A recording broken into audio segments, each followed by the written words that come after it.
KFC chicken வீட்டிலேயே எப்படி செய்யலான்னு பார்க்கலாம் வாங்க. இதுக்கு தேவையான பொருட்கள் பார்த்தீங்கன்னா 1/4 கிலோ சிக்கன். 1/4 கிலோ சிக்கனை நல்லா கழுகி எடுத்துக்கோங்க.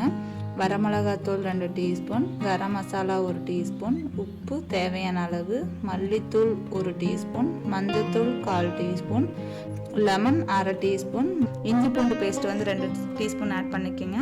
முட்டை 1 இதை உடச்சி ஊற்றிக்கிங்க. தயிர் 3 டீஸ்பூன், தயிர் 3 டீஸ்பூன். இதெல்லாமே மிக்ஸ் பண்ணி நல்லா சிக்கனில் நல்லா மிக்ஸ் பண்ணி ஒரு 3 மணி நேரத்துலேருந்து 4 மணி நேரம் வரைக்கும் நல்லா ஊற வச்சு எடுத்து வச்சுக்கோங்க. எல்லாமே நல்லா மிக்ஸ் பண்ணி கிட்டத்தட்ட ஒரு 3 மணி நேரம் சிக்கனை நல்லா ஊற வச்சிருங்க. 3 மணி நேரம் நல்லா 3 மணி நேரத்துலேருந்து 4 மணி நேரம் வரைக்கும் நம்ம சிக்கன் நல்லா ஊற வைக்கும்போது சிக்கன் நல்லா சாஃப்ட்டாக வருங்க. ஸோ அதனால் நீங்கள் 3 மணி நேரத்துக்கு மேலே சிக்கன் நல்லா ஊற வச்சுக்கோங்க. கோதுமை மாவு 200 கிராம் எடுத்திருக்கேன். கார்ன்ஃப்ளவர் மாவு 2 டீஸ்பூன், அரிசி மாவு 2 டீஸ்பூன், வரமிளகாத்தூள் 1 டீஸ்பூன், உப்பு தேவையான அளவு.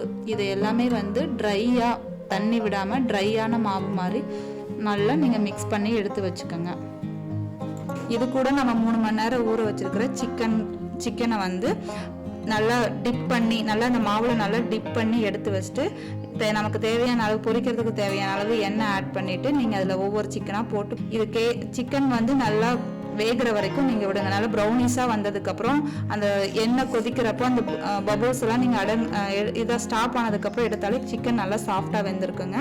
ஸோ சிக்கன் நல்லா வெந்ததுக்கப்புறம் நீங்கள் எடுத்தீங்க அப்படின்னா நம்ம வீட்லேயே KFC சிக்கன் ரெடி ஆயிருங்க. இதுக்கான பட்ஜெட் பார்த்தீங்கன்னா ஒரு 200 ரூபாயிலிருந்து எங்களுக்கு செலவாச்சுங்க. நீங்களும் வீட்டில் ட்ரை பண்ணி பாருங்கள். டேஸ்டான சிக்கன் உங்களுக்கும் பிடிக்கும். தேங்க்யூ.